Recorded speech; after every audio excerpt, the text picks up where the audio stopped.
અભય થઈને નિષ્પક્ષતાથી નિરપેક્ષ રીતે વાસ્તવિકતાનો અરીસો રૂપી સચોટ માહિતી લાવતો સત્યની સાથે અભય ટાઈમ્સ। સુરતમાં રામનવમીની ઉત્સાહભેર ઉજવણી કરાઈ હતી ત્યારે અડાજણમાં આવેલ રામ મંદિરે 1100 કરોડ રામ નામ જાપ લખેલી બુક મુકાઈ હતી। તો હજારો ભક્તો વર્ષોથી રામ નામ જાપ લખે છે અને તે તમામ રામ નામ જાપ અહીં એક જ સ્થળે એકત્રિત કરાય છે। સુરતમાં હર્ષોલ્લાસ સાથે રામનવમીની ઉજવણી કરવામાં આવી હતી ત્યારે સુરતના અડાજણ ખાતે આવેલ રામ મંદિરે અનોખી ઉજવણી કરાઈ હતી।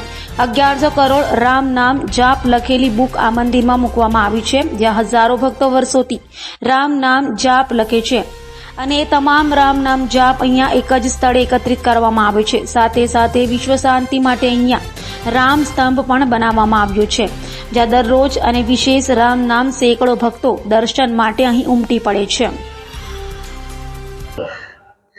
જય શ્રી રામ।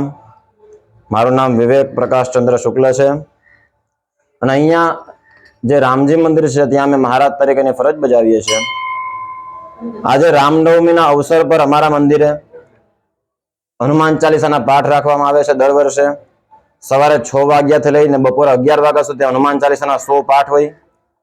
ત્યારબાદ રામ જન્મોત્સવ હોય 12 વાગે અને આ વખતે તો એક વિશેષ આયોજન કર્યું છે જે છે ચંદન અક્ષત આરતી।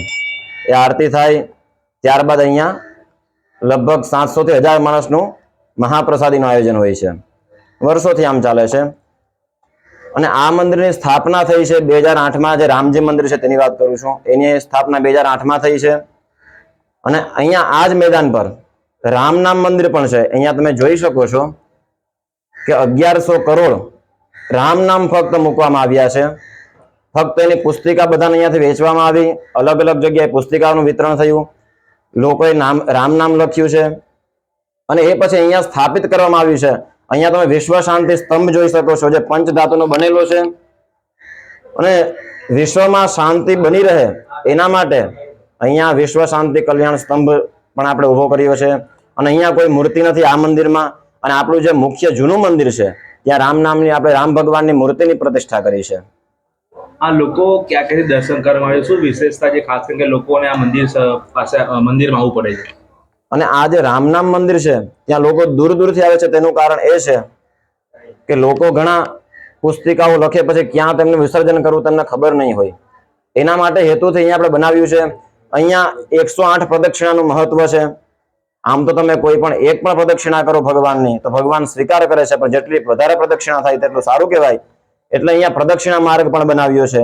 અંદર આવવાની તો બધાને મનાઈ છે, પણ બહારથી લોકો પ્રદક્ષિણા કરે અને એટલા માટે એનું પુણ્ય વધારવા માટે લોકો દૂર દૂરથી અહીંયા આવે છે। 1100 કરોડ રામ નામ લખવા માટે કેટલો સમય લાગ્યો અને કઈ રીતે મહેનત લાગી? અને આ 1100 કરોડ જે રામ નામ લખ્યા છે એને તો ઘણાથી આપણે વર્ષ 2 વર્ષ પહેલા ચોપડી વેચવાનું શરૂ થઈ ગયું હતું અને આજે પણ હજુ વિતરણ ચાલુ જ છે। કોઈને કદાચ લખવાની ઈચ્છા હોય તો અહીંયા પુસ્તિકાઓ મળે છે, સાથે પેન પણ મળે છે, તો હજુ લખવાનું ચાલુ જ છે।